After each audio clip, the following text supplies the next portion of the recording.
हमारा जो क्वेश्चन है वो कुछ इस प्रकार से है, three identical bulbs are connected in parallel with a battery.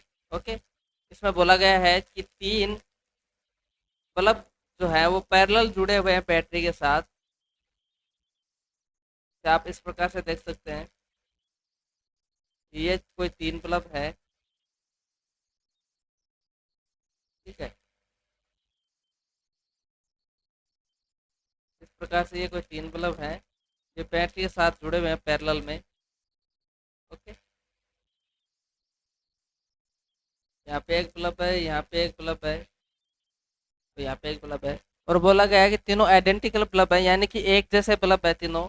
और इनके जो प्रतिरोध एक जैसे बल्ब है, तो इनके प्रतिरोध भी क्या होंगे, एक जैसे होंगे। अगर मैं इसका प्रतिरोध आर मानता हूँ, कैपिटल आर, तो इसका भी प्रतिरोध क्या होगा, कैपिटल आर, और इसका भी प्रतिरोध क्या होगा, कैपिटल आर। क्यों? क्योंकि इसमें बोला गया है क्वेश्चन में कि ये जो बल्ब है, तीनों बल्ब क्या है, आइडेंटिकल है, एक जैसे, एकदम से एक जैसे, ठीक है। इसलिए ये प्रतिरोध क्या हो गए, तीनों के इक्वल, तीनों का प्रतिरोध क्या होगा, इक्वल होगा, तभी तो आइडेंटिकल होंगे ना। इसलिए क्या है, इन तीनों का प्रतिरोध क्या होगा, इक्वल होगा। Okay, in parallel with a battery. Okay, the current drawn from the battery is 6 ampere. जो बैटरी से करंट निकल रहा है वो 6 एम्पियर का है। कितना है, बैटरी से जो करंट निकल रहा है वो 6 एम्पियर एम्पियर का है। वो यहाँ तक 6 एम्पियर का रहता है, ऊपर जाने के बाद कुछ वो क्या होता था, बंट जाता है। इधर से I1 जाता है, इधर से I2 जाता है, और इधर से I3 जाता है। यहाँ तक आके I1 रहता है, ये यहाँ पे ये I2 रहता है, यहाँ पे ये I3 रहता है, और यहाँ पे आने के बाद क्या हो जाता है, I1 plus I2 plus I3 हो जाता है। तीनों ये करंट आके जुड़ जाते हैं, और ये जितना करंट यहाँ से निकला उतना ही करंट के बराबर हो जाता है, यानी कि 6 एम्पियर वापस हो जाता है। ओके, तो यहाँ पे वापस कितना आता है, 6 एम्पियर ही वापस आता है। ओके, तो ये चीज़ ध्यान रखिए। यहाँ पे क्या हो जाता है, लास्ट में तीनों के तीनों क्या हो जाते हैं, ऐड हो जाते हैं, और जितना करंट निकलता है उतने करंट के इक्वल ये हो जाता है। Okay, if one of the bulb if one of the bulb get fuse, अगर एक बल्ब इनमें से फ्यूज हो जाए, what will be the total current drawn from the battery. तो इनमें से अगर मान लीजिए ऐसी कंडीशन आ जाए कि ये तीन बल्ब थे, एक बल्ब यहाँ पे था, एक बल्ब यहाँ पे था, और ऊपर वाला बल्ब क्या हो गया, मान लीजिए फ्यूज हो गया। ओके, ऊपर वाला बल्ब जो है वो फ्यूज हो गया, ऐसे मान लीजिए। यहाँ पे जो बल्ब था वो क्या हो गया, फ्यूज हो गया। इसका तार तो ये यहाँ से फ्यूज हो गया, ऐसे मान लीजिए यहाँ से फ्यूज हो गया। अब यहाँ से फ्यूज हो गया, तो एक बात ध्यान रखिए कि यहाँ पे फ्यूज हो गया तो इसका सर्किट कम क्या नहीं है, कंप्लीट नहीं है। तो इस साइड से करंट क्या नहीं होगी, फ्लो होगी नहीं। इस साइड से करंट फ्लो होगी नहीं। ओके, क्या नहीं होगा, करंट फ्लो नहीं होगा। एक बात ध्यान रखिए, तो करंट किस किस से फ्लो होगा, करंट फ्लो होगा इस बात से, और इस बात से, इस बात से, इस बात से। यहाँ पे आके करंट जितना भी यहाँ से करंट निकलेगा वो क्या हो जाएगा, ऐड हो जाएगा। ठीक है, तो यहाँ पे देखिए, अपने को पहले ऐसा फाइंड आउट कर ले कि इसमें बैटरी कितने वोल्ट की जुड़ी हुई है ना। तो ये इजी रहेगा अपने को ये करंट निकालने के लिए। ये फ्यूज होने के बाद जो करंट निकलेगा वो निकालने के लिए इजी रहेगा। तो अपन ये कर लेते हैं, इसका वोल्ट वी वोल्ट मान लेते हैं अपन। और इसमें से अपने को पता है वी इजगस टू क्या होता है, वी इजगस to I R, I into are.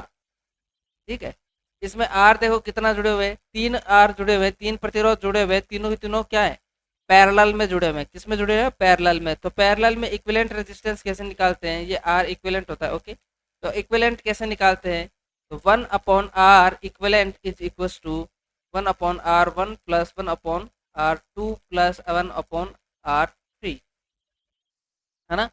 तो यहाँ पे हमें पता है 1/r1 कितना है, आर है, तो 1/r equivalent is to R1 कितना है, आर प्लस R2 कितना, ये भी आर ही है, क्योंकि अपने को भी दिया गया है कि तीनों के तीनों बल्ब क्या आइडेंटिकल बल्ब है, यानी कि एक जैसे बल्ब है।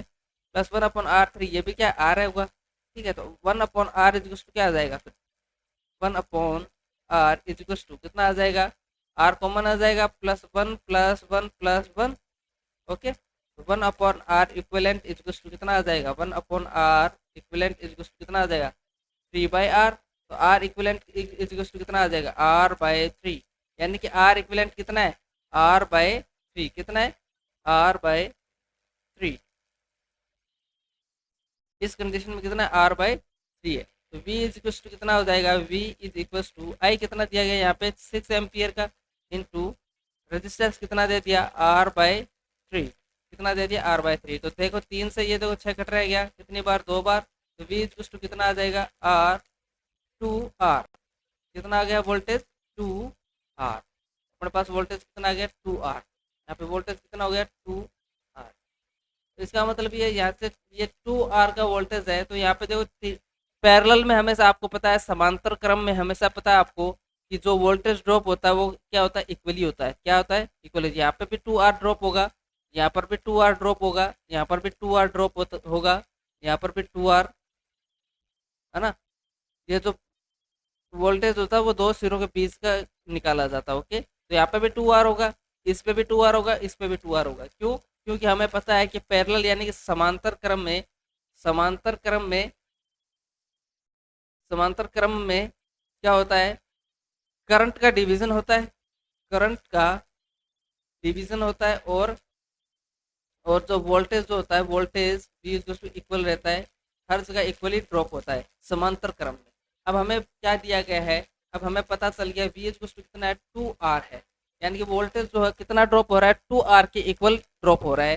तो हमें पता है कि अगर ये यहाँ से फ्यूज हो जाता है तो यहाँ पर भी जो वोल्टेज ड्रॉप रहेगा वो 2R का ही रहेगा। यहाँ पर तो अब वोल्टेज ड्रॉप होगा नहीं, क्यों क्यों क्योंकि ये सर्किट ही कंप्लीट नहीं है। यहाँ पे भी वोल्टेज 2R होगा, यहाँ पे भी वोल्टेज 2R होगा, यहाँ पे भी वोल्टेज 2R होगा। अब अपने पास देखो रेजिस्टेंस कितना है यहाँ पे R, यहाँ पे रेजिस्टेंस कितना R, यहाँ पे रेजिस्टेंस कितना भी हो कितना भी ना हो, यहाँ से करंट तो फ्लो होने वाला है नहीं। तो देखो अब यहाँ पे हमें क्या फाइंड आउट करना है, अपने को यहाँ पे क्या मिल गया, रेजिस्टेंस इक्वलेंट रेजिस्टेंस हमें पता चल जाएगा कि दोनों क्या है, पैरेलल में है।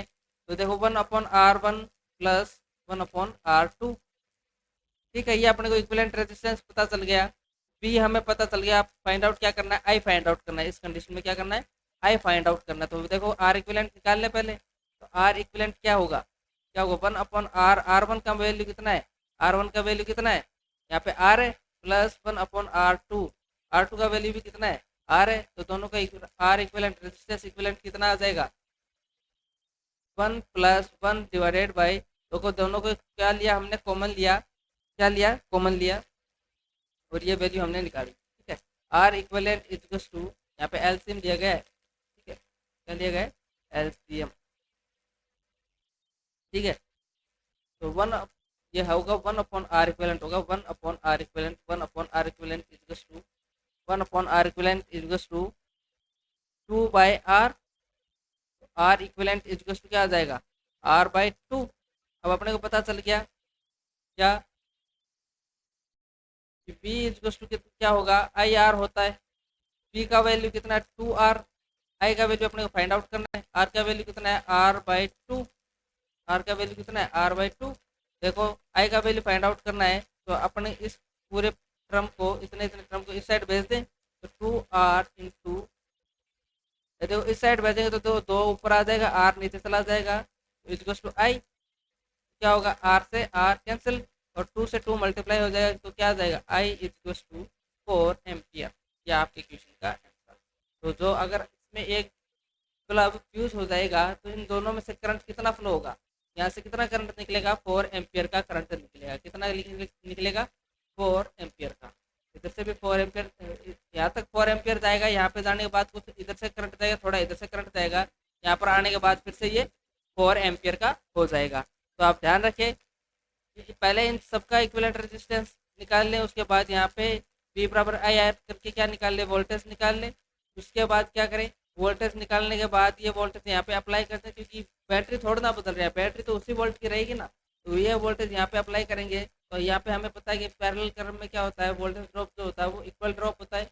इसके बाद यहाँ पे इक्विवेलेंट रेजिस्टेंस निकाल लें 1/R, equivalent equals to 1/R1 plus 1/R2। यहाँ पे आप इक्विवेलेंट रेजिस्टेंस निकालते हैं 1/R equivalent equals to 1/R plus 1/R, तो क्या आ जाता है 1/R equivalent equals to 1 + 1 divided by R। ठीक है, क्योंकि एलसीएम लिया अपने। फिर यहाँ पे क्या आ जाता है 1/R इक्विवेलेंट इक्वल्स टू क्या आ जाता है 2/R, R equivalent equals to कितना आ जाएगा R/2। ये कितना आ गया R/2। तो यहाँ पे देखो रेजिस्टेंस का वैल्यू अपने को पता चल गया R/2 है। वोल्टेज का अपने को पता है ये बैटरी कितने वोल्ट की है, 2R वोल्ट की है। कितने वोल्ट की है, 2R वोल्ट की है। तो देखो V = IR लगाओ, V की जगह ये 2R लिख दो, I अपने को फाइंड आउट करना है। R की जगह क्या करो, R/2 रख दो। तो यहाँ से रखेंगे तो R से R कैंसिल आउट हो जाएगा, 2 से 2 मल्टीप्लाई हो जाएगा, तो क्या आ जाएगा, I का वैल्यू कितना आ जाएगा, कितना आ जाएगा I का वैल्यू 4 एम्पियर। तो मैं उम्मीद करता हूँ आपको ये समझ में आएगा। Thank you.